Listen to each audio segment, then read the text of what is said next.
I'm Karen Diaz. I'm Dean of Libraries at WVU, and I'm really happy to be hosting this session today.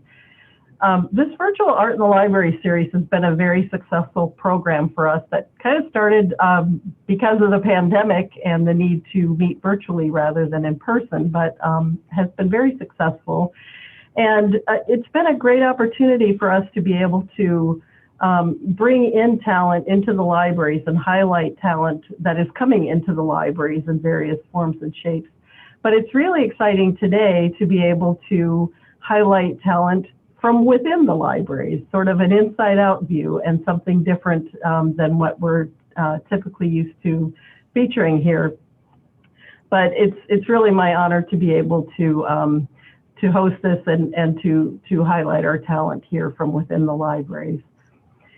You know, if you ask many library workers about, you know, what the typical reaction is when you tell somebody that you work in a library, you know, probably many of us will say, oh yeah, people always say, oh, you must love to read. And, you know, that's probably true. A lot of us do, and maybe most of us do, but it is not what we do day to day while we were at work, certainly not more than any other worker. You know, we read emails, we read invoices, we read reports, that kind of thing, but we don't get to sit around and read books all day. But, you know, if you ever thought to ask a library worker, oh, that must mean you love to write, that is not something that we hear often, and it is something that, you know, maybe not many of us would say that we love to spend our spare time doing.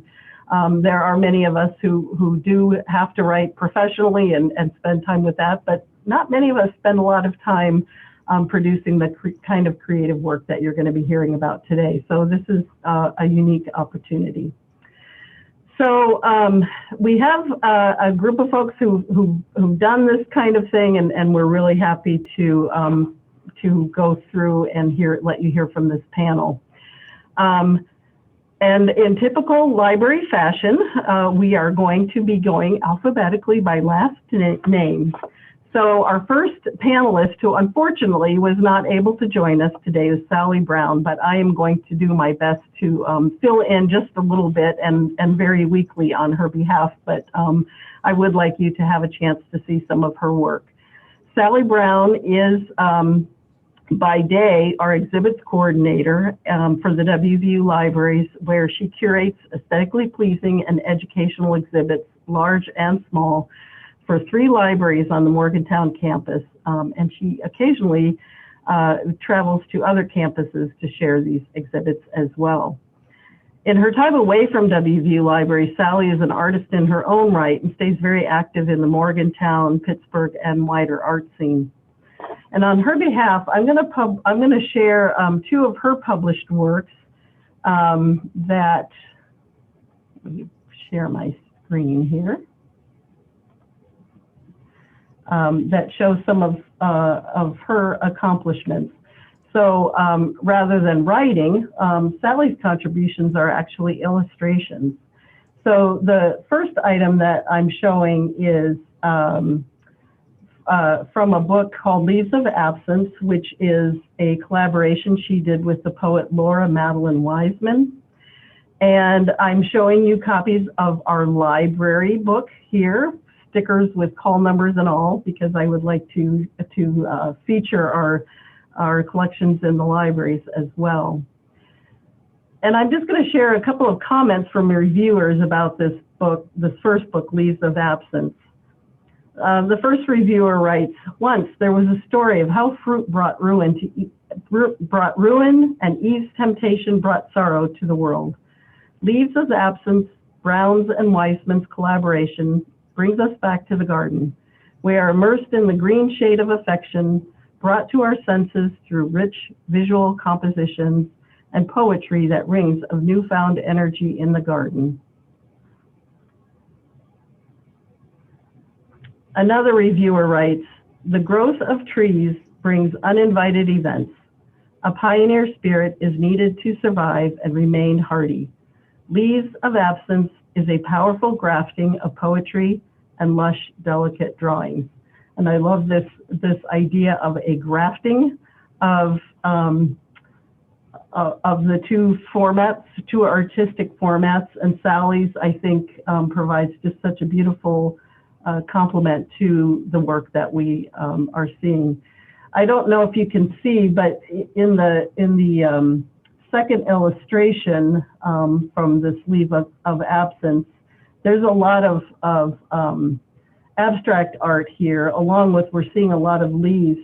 And there's a story here about a skier and someone who skis, and in the poem you hear about the skis ending up sort of in the trees, and down in the corner here in this tiny little illustration is a tree with two skis sticking out of it. And I think, Sally illustrates some very interesting play on words, play on ideas, play with the art, and just a lot of lovely sense of humor and play with her art.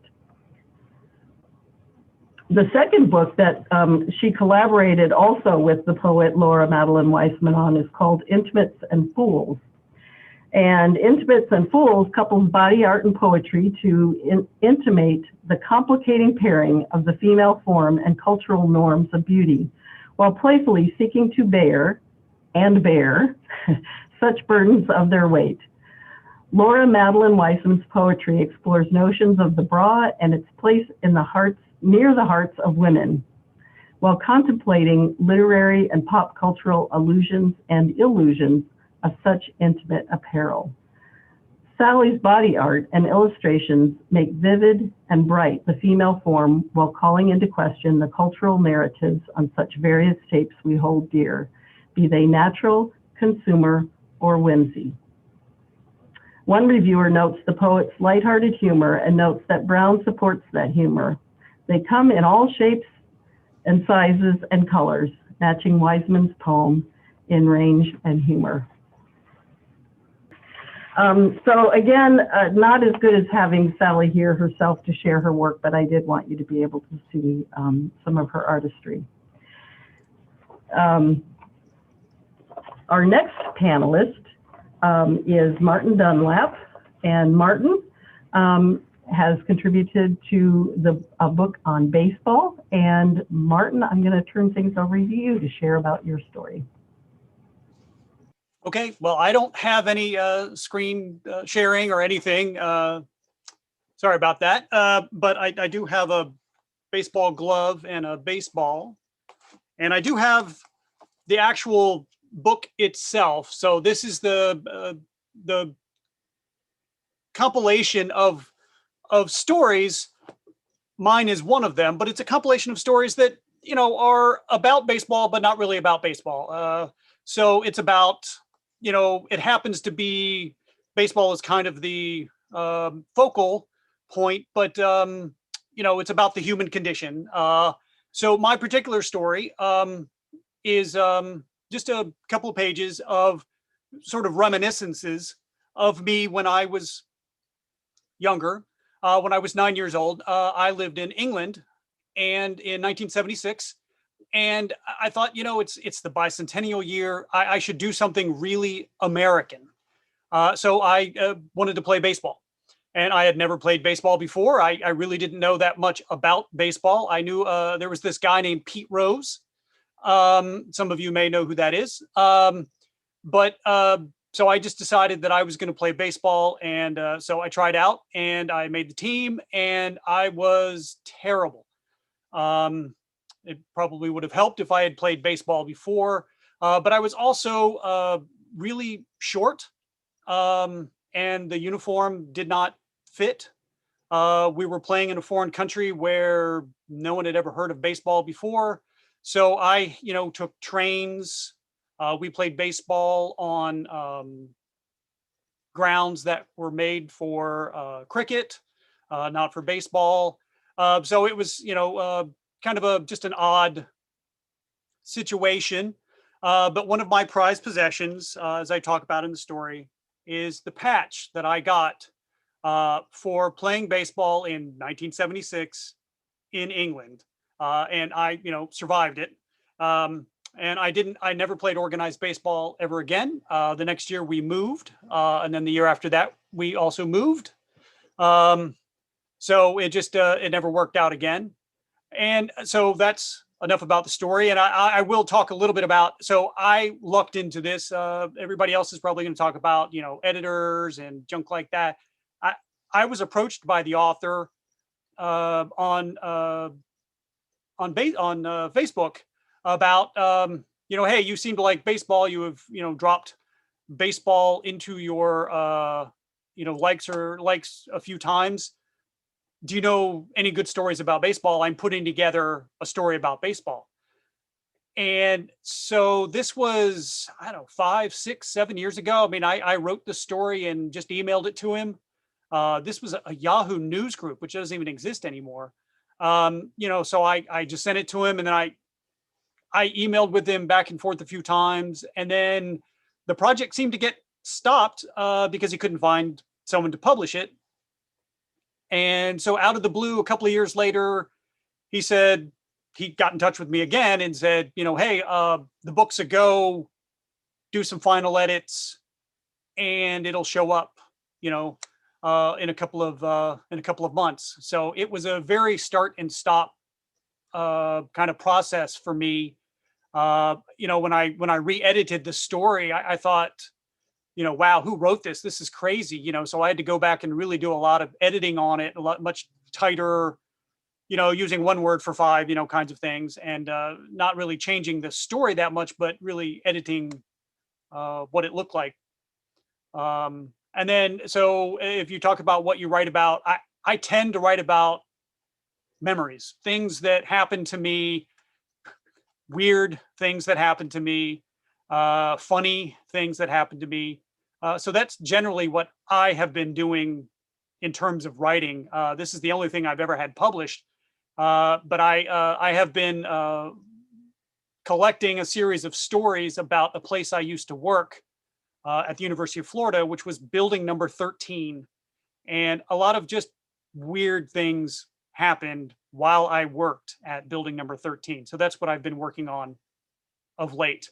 And I'll drop a story into chat here, something that I recently shared with some friends. This is something that happened not at building number 13, but right after I became the engineering librarian. So that's what I got. Questions at the end, and let's move on to the next person in the alphabet. Thank you so much, Martin. And I apologize in turning things over to you. I meant to introduce you as our engineering librarian, who is part of our research services team in the Evansdale Library. Our next presenter is Eva Mays, who by day is the library associate in our ordering and receiving unit. And it is likely Eva who was responsible for purchasing those books of Sally's you just saw that sit on our shelves. She makes sure that we get content and buys it for us and processes all of that work. So Eva has written a book called The Gravid Cadaver, a novelette of body snatching, backstabbing, friendship, and love. So Eva, tell us about your journey in this work. Share my screen real quick. Can everybody see it? Yes, we can. My internet is being a little difficult today, so I'm going to leave my video off while I present, and hopefully it won't cut me off in the middle. But hello, and thank you all for being here. I'm going to talk today about my story, The Gravid Cadaver, which is based on the early life of 18th century anatomist and physician John Hunter, who's known as the father of modern surgery. This is not something I ever expected to write. So for my presentation today, I thought I would share my writing journey with you all to see how I arrived at Mr. John Hunter, Esquire. So I'll start with some ancient history. I was one of those kids who was always writing something, and I have 2 examples of that to show you today. In the picture on the left, you can see one of my first forays into fiction, written and illustrated circa 1991 on some dot matrix printer paper. I was clearly plagiarizing Misty of Chincoteague, my favorite book at the time, and was even less interested in spelling, grammar, and punctuation than I was in intellectual property rights. I'm able to share this image with you because the president of my fan club, otherwise known as my dad, still has it hanging on the wall of his home office 30 years later. On the right is a fantasy novel I wrote in my later teens, and I'm sure my dad would have tried to hang it on the wall as well, but luckily for me, it was too heavy at 200 plus pages. After printing it off, making a cover using my awesome art skills, and getting it spiral bound at the local Kinko's, I decided I hated it, and I swore it would never see the light of day again. I gave it a brief reprieve from its prison of the box in my garage so I could take this picture for you today. Then after that came college, and I wasn't able to write fiction for a while, though at that point, my taste in fiction reading had started to shift from fantasy to historical fiction. Then I went to the University of Pittsburgh to get my Master of Library and Information Science. And this screenshot is a website that I created as a semester project for one of my classes, although I can't remember which class or what interested me in the topic of medieval female writers at the time. Go easy on me, this is in 2006, which explains my memory lapses and also the quality of the web design. Sadly, this website is still online and I can't figure out how to take it down. But while researching medieval female writers to include in this project, I came across the story of a 9th century woman named Doda of Septimania. She is notable among other medieval female writers of the time because she was a married woman with children as opposed to a mystic nun, and her writings were of a tender and emotional nature not often seen in medieval writings. Of all the ladies I researched, she really stuck out to me. And after I graduated, I continued to research her with the help of the ILL department of the library where I worked at the time, the Carnegie Library of Pittsburgh. And the more I researched her, the more I realized that her story would make the perfect fodder for a novel. She was very highly educated, which was not as rare at the time as we sometimes think of the Dark Ages. And she was reported by some scholars to be a daughter of Charlemagne. That guy had like 18 kids, so like it'd be hard to prove that she wasn't. She lived during a period of Game of Thrones-esque political struggle, and she was married to a really bad guy who, among many of his misdeeds, had an affair with the Empress, forced his wife Doda into exile, and gave up their 2 young sons as political prisoners to guarantee his notoriously fickle loyalty to Charles the Bald. That last bit didn't work because he was charged with treason again and beheaded shortly after Doda finished writing her book. In her writings, Doda talks a lot about her husband and his family. Her father-in-law was a literal saint. The apple fell a little far from the tree there, but she gave few clues to her own parentage and background. So I resolved to write an origin story for her using what few details I could get from her own writings, some of the historians' hypotheses about her, and a whole lot of conjecture. That's the nice thing about writing about the Dark Ages. You can make a whole lot of stuff up. And the historical detail-obsessed readers can't prove that it didn't actually happen that way. I wrote a draft of this story for the National Novel Writing Month in November of 2008, but I really wasn't pleased with the end product. And like my teenage fantasy novel, I decided it would never see the light of day again. But then it did see the light of day again, because in 2016, I decided I would give it another try. I joined a writing critique group, which made all the difference. And over the course of 18 months, I finished a rewrite that I could live with. In 2018, I started querying literary agents, and I was very pleased to sign with Amanda Jane of Bookend's Literary Agency in October of that year. She began submitting my work to publishers, and after that, a long period of waiting began. In fact, I am still waiting. Traditional publishing works very, very slowly. But after spending so many years with Doda's story in my head, I struggled to think of what to write next while I was waiting to hear back from publishers. And finally, this brings us to John Hunter, the subject of the Gravid Cadaver. So here's what happened. My family lives in Michigan, and during my trips to visit them, I like to listen to science-y nonfiction audiobooks to pass the time. When preparing for one such trip, I downloaded a biography of John Hunter called The Knife Man, Blood, Body Snatching, and the Birth of Modern Surgery by Wendy Moore. I hadn't heard of John Hunter before that, and I hadn't heard of the book either. It just showed up on the Overdrive app when I filtered for my aforementioned preferred science-y nonfiction. I downloaded a lot of other titles as well because I was worried that this book wouldn't live up to the titular blood and body snatching I needed to stay awake on the long drive.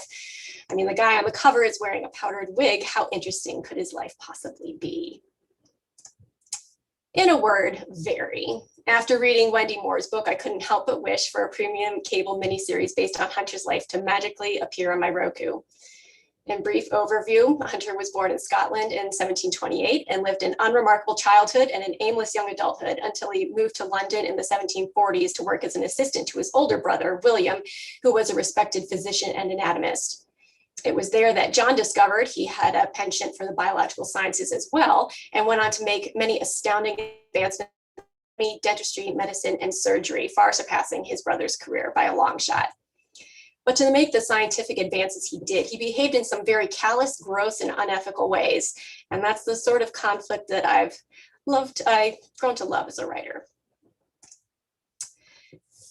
But alas, the miniseries I was hankering for did not appear on my Roku, so I decided to write a story about Hunter to console myself. I decided to set it soon after Hunter came from Scotland to London to work as his brother's assistant.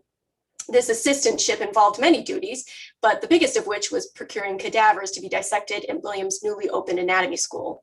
William had promised each student would have their own cadaver to dissect, which was a rarity at the time, and there was a lot of pressure to find bodies as the beginning of the term was nearing. And that's a historical detail I sort of used as a jumping off point. So this story that I've written follows Hunter through London over the course of a day and a night as he tries to procure a body of particular scientific interest to his obstetrician brother, a pregnant woman, which is where the word gravid comes from. The problem is every other anatomist in the city wants the body too, and he is led on a merry chase over the course of the evening, drinking a lot and getting in a lot of fights and generally having a very complicated time. This was originally conceived of as a short story, but then it got really long. I had to look this up. The technical word is a novelette, which is longer than a short story, but shorter than a novella. I finished writing this in 2019, and although I like the finished product a lot, I left it to rot on my hard drive as there isn't much of a market for novelettes these days. It might have stayed there forever, but then COVID lockdowns happened, and by April 2020, I was super bored and also needed a feeling of accomplishment since everything felt pretty stagnant. So I dusted the story off, designed a cover, and put it up on Amazon, and generally had a good time doing that.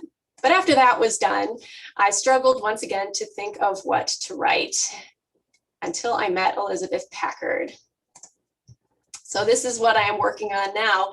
Elizabeth Packard was a 19th century woman, and once again, her personal story had everything I wanted in a novel. Packard became an advocate for the rights of women after her husband, a repressive Calvinist minister who disagreed with her religious beliefs, exploited a loophole in the state law at the time and made it legal for a husband to commit his wife to an insane asylum without proof. She maintained that she was sane over the course of her 3-year captivity, demanding a trial to prove her assertion. And when she finally got that trial, she was pronounced sane after a 7-minute deliberation. And she went on to become an advocate and introduced and supported a bill that dismantled the state law that had allowed her to be hospitalized against her will in the first place. This book is still very much a work in progress, but I hope I can do her story justice. So that's my presentation. Once again, thank you all for being here, and feel free to contact me if you have any questions. Great, thank you so much, Eva. Wow, you're pretty busy. Very exciting. I'm sure people will have questions for you at the end that we'll take. The next person I'm going to introduce on our panel is James Shaver, who works in our downtown library access services department, where he's one of our interlibrary loan specialists, borrowing materials from other libraries on behalf of WVU faculty, staff, and students. James is working on a trilogy, the High King Chronicles, and I believe has so far published The Unfortunate, A King of Kings, and is currently working on the 3rd installation, Queen of Darkness. So James, tell us about this huge undertaking. Thank you.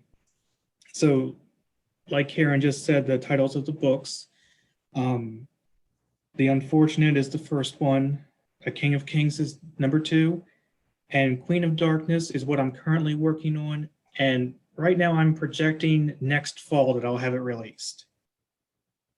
As far as the setting, it's basically a fantasy world that I've created. It's based on medieval times, primarily England, Scotland, and Ireland. I like to tell people to think of it like Game of Thrones or Lord of the Rings, but it's not what they consider high fantasy. Mine is more of a general sense, and I look at it more of psychological aspect of what fantasy would be.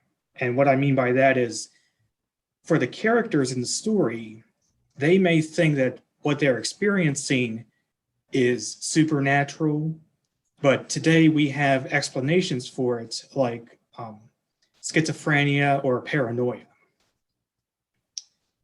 So as the general plot for my stories, and for this trilogy in particular, it's a transition from numerous feuding kingdoms to a more organized high king society. With my writing, I like to use limited point of view chapters to tell the story of how characters are being affected by external and personal events. Each chapter is told from the perspective of a different character, and each chapter is limited to what that character experiences and knows.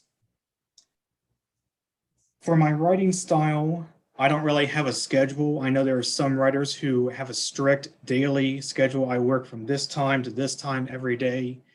But for me, I really do just strictly weekends is whenever I'll work. But if the writing muse comes to me, or the way I like to think of it, if the characters decide to talk to me that day, I'll start writing from there. I always do a first draft that's written by hand, and I actually brought those. I guess it's not showing up very well with my background. Sorry about that, but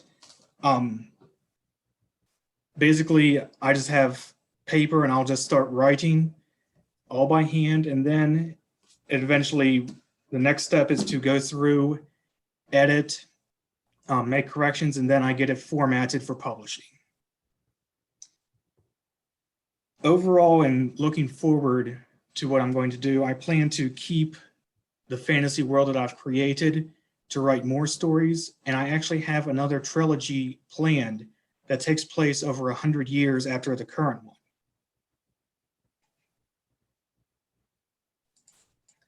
To keep everything straight, I have several spreadsheets. I have a canon timeline that it's basically over 1,500 lines in a spreadsheet. I have a family tree that, if it were to be printed, I believe it's 64 pages that it would take. To keep things realistic as far as traveling, I also have a spreadsheet for distances from one place to another. And in keeping with what you would expect with fantasy, I've also created, in a rough way, 2 languages. So I have a spreadsheet of what the word actually is in English, or what I'm calling in the story the common tongue, and then the translations for the other 2 languages. So again, thank you, and that's all I have. Great, thank you so much, James. That's also pretty amazing, and really a lot to keep track of. I'm very impressed. Our final panelist, again, unfortunately was unable to join us today, but that is Beth Toth. Beth is part of our research services team in the Downtown Library and is the interdisciplinary cultural and film studies librarian. And I'll just briefly show, whoops, this one. The cover story. She has a contribution in the book Women Speak, Volume 6. Her contribution is a poem called Clean Coal Creek Doggerel, or Foggy Mountain Nervous Breakdown, a parody of quaint, folksy Appalachian themes, ripping on spotlighting deer, coal mine hazards, and drug abuse. The Introduction to Women Speak anthology series calls it an examination of the long-lasting effects of stereotypes and false narratives surrounding the Appalachians. The series is meant to serve as a resource, an eye-opener, a declaration of independence, a source of reference to the progress that has occurred in Appalachia by showcasing its finest writers, poets, and singer-songwriters. It is a product of the Women of Appalachia project which is described by its founder, who's also the editor of the book, Carrie Gunter Seymour, in this way. And Carrie Gunter Seymour is the Ohio Poet Laureate. She says, if you're from Appalachia, you grow to realize early on that many people have an image of Appalachian women, and they look down on her.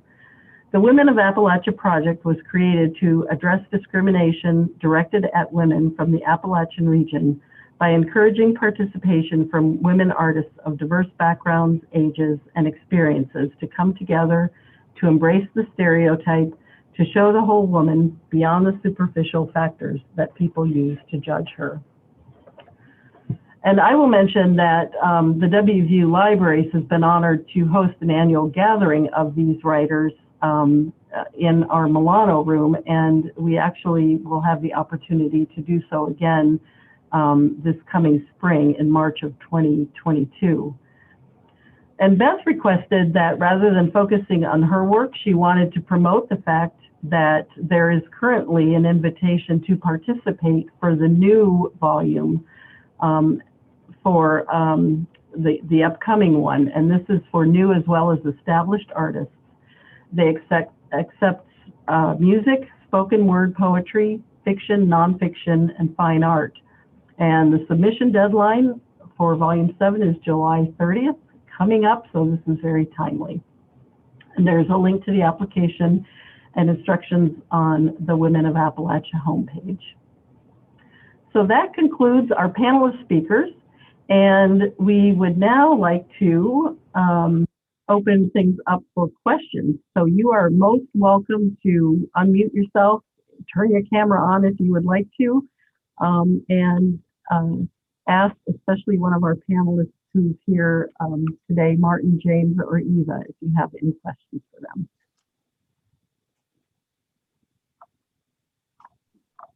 I can start. This is Lynn. Thanks to everyone for presenting. I guess James talked about this a little bit, but I always like hearing about writers' routines and rituals and how you make time for writing. So I'd be interested in anyone who wants to talk about that.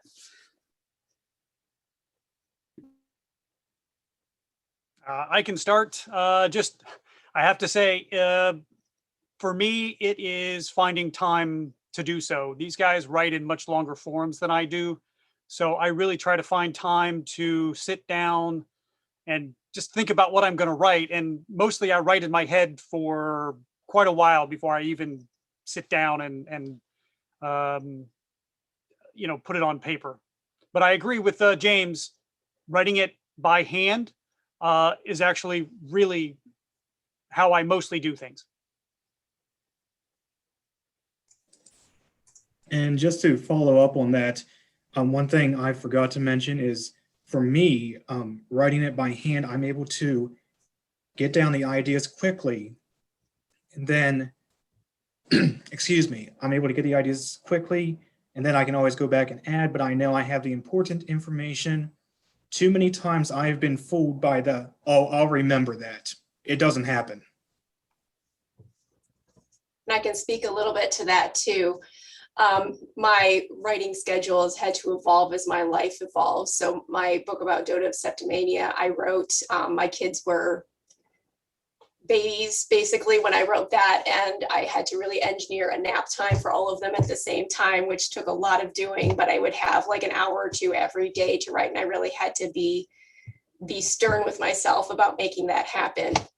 And now my work in progress, I actually wrote large chunks of that when I was drafting in the atrium at the library on my lunch breaks because my kids aren't there. And if I waited until I was at home to do it, like, it's just not going to happen. So for me, it's just a question of looking at my schedule, seeing where I can possibly fit it, and then doing what I can to make that happen. Of course, now I'm editing that, so it's not quite the same thing, and it takes just a lot of thinking. So it's a lot of lying awake in bed at night thinking, how do I fix this problem? Or, what do I need to do here? So that's kind of how it works for me. Thanks, all of you. And Eva, I think I've seen you writing in the atrium before. It's a nice spot. I can imagine it's an inspiring place to do your work. Any other questions?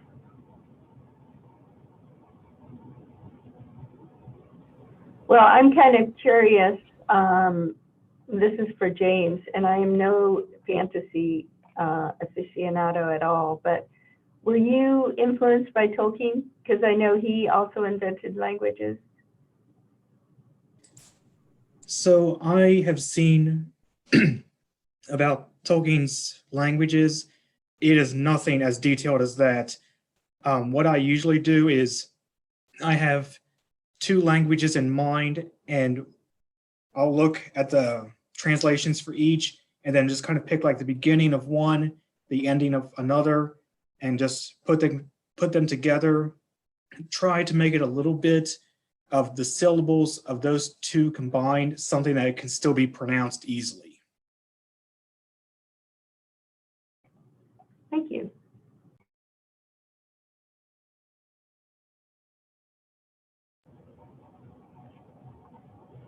I actually have a question for James also. Since you do your writing by hand, at what point does it turn into typescript? Or, you know, do you, before you turn it into is there some point where you have to type it up, or do you, how does it get translated to digital format? Usually I like to go scene by scene. So I'll go through, write the scene, and then after that, type it. And that way it's still kind of a transition period of, I have in mind what I wanted originally. Like I said, writing it by hand, I'm able to get the most important details, and then I can add in little bits as it comes to me, or again, like I said, as the characters talk to me.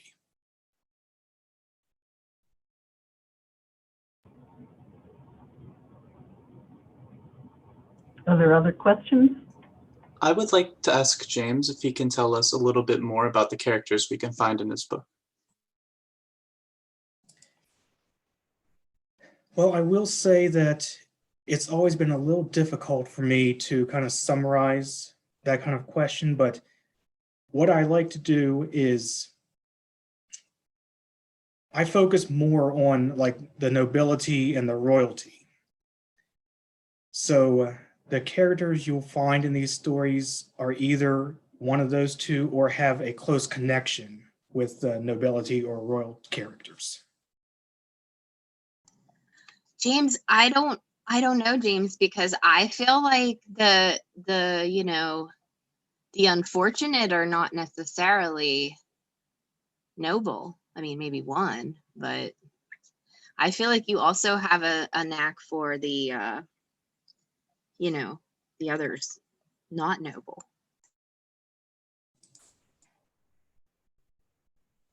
And I would say you're correct, yes.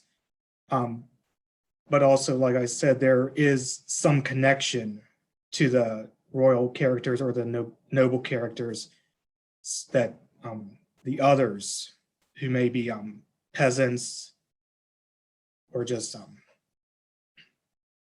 that they don't have that title, but they still are connected somehow, that their life is affected by those who are higher up.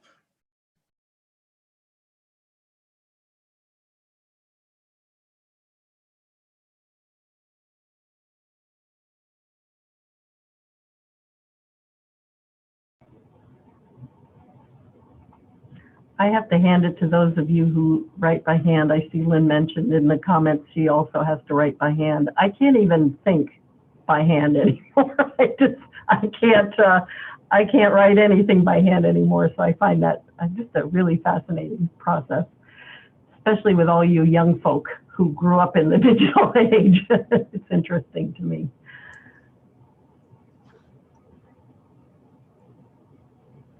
So James, I kind of wanted to ask, you mentioned the spreadsheets and the family tree and just amazing work that you did. So did all of that happen before you started writing, and did you just kind of just start imagining all of that? Did it work in conjunction with the writing, or how did you do that? Well, I'll answer it this way. Whenever I first started with this project, it was more of a historical fiction. The countries were actually like England and Scotland. The characters I had were actually like the kings and queens of those countries. And I got to a certain point where I thought, this isn't working out. I can't follow history. It's not, my creativity can't be limited by history. So I decided I'll just create my own world. And it kind of grew from there, of having to create fictional places, keeping track of who's related to who has claim to the throne of this country. And then I eventually got to the point of, well, to keep it realistic, I'm going to need to have people speaking different languages. So basically from that point where I started to expand into fantasy, it just grew from there.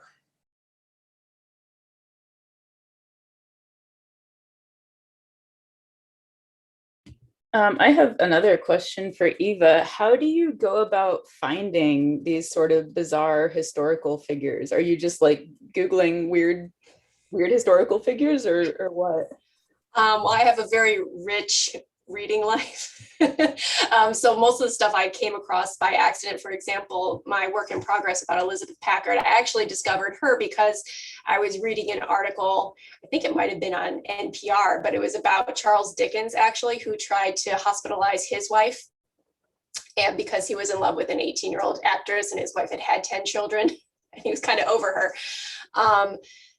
And that kind of led me down a rabbit hole. I was like, gosh, did this sort of thing happen a lot? And it turns out it did. And her stories stuck out to me in particular among all of these things. And it was also helpful that she wrote very extensively about her experience. So the research was already there. So that made things a lot easier for me. Cary Grant's dad did the same thing.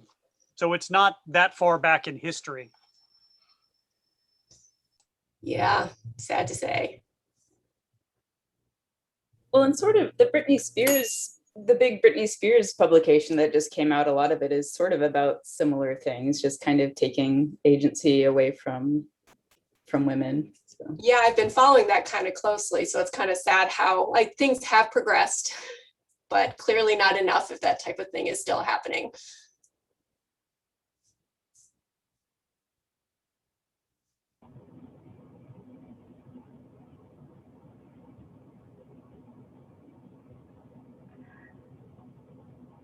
Any other questions? I actually have another one for Eva, and I didn't want to step over anybody else, but I'm interested in the process you went through to basically self-publish your novelette on Amazon. I'm wondering if you could kind of take us through those steps, like what do you have to do? And did you have to create a cover, or was that something you chose to do to make it more marketable? Yeah, I don't believe it's necessary to do that, although it does when things are coming up on Amazon. If you're searching for things, I think it makes it look a lot more polished if you've got something. And I used that, I forget which app I used to make that. The background is actually an actual anatomical drawing that was free to use. And I sort of overlaid the rest of it on top. And I liked the way it turned out. And then Kindle has its own sort of editing software. I first put it out on just Kindle. And so to make things formatted correctly, you just sort of have to upload whatever you've got to their interface. And then you kind of have to tweak it because sometimes the spacing isn't right. And actually it was very frustrating and I may have cried a little because I just needed a win. It was the beginning of a pandemic. I'm like, I just want to publish a book before everything goes out the window. So it was a kind of a frustrating experience. And I thought, now I can see why people don't want to do the self-publishing, would rather go traditional publishing, because then somebody who that is their job, they do that and you don't have to worry about it. So, and then when I went to put it out in paperback, I had some friends who didn't have Kindles or e-readers, so they wanted it in paperback. And that was a slightly better experience just because I'd already done the Kindle end of it. But I did actually send it to a professional proofreader. I figured if it's going to be an actual thing that I can hold in my hands, I want to make sure that it's, doesn't have the typos and everything in it. It probably still does. But even though my dad is the president of my fan club, when he read it, he still pointed out, Eva, it's got some typos on the Kindle. So yeah, it was a long process.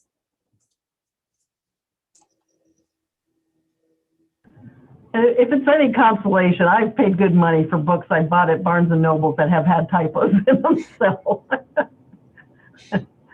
Yeah, absolutely. There's no getting rid of them.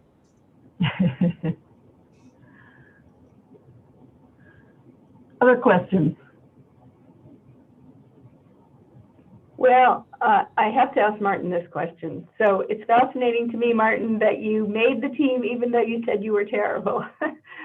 What was the rest of the team like? Oddly, they were very good. We won the championship despite me. So as you can imagine, little kid doesn't know how to play baseball. They tried me out in a bunch of different places. I put on the catcher's gear and I tried that for a little while. And I can tell you, those are sometimes nicknamed the tools of ignorance. And I will say that is exactly right. I was not very good at that. I tried some infield and then I took a ball right off my chin. Nope, can't do that. So went to the outfield. But the reason we won was there was a guy named Tony. I don't remember his last name, but he could throw a baseball harder than anybody else in Little League, even though I think he was 12 years old. I know other coaches challenged to see whether he was the right, age or whatever, but I was actually 8 when I applied and then I became 9. So I was the youngest player in the league. It just happened to be where my birthday was. So yeah, so we went, I think there were only 12 games and we went 8-4 and won. And so one of the things about that is if the team that won got to keep their uniforms. So I still have the uniform that I had when I was in Little League.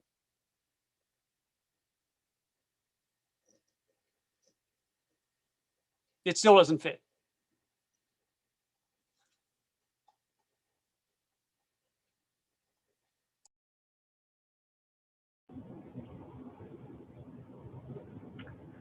Anyone else have a question before we wrap things up?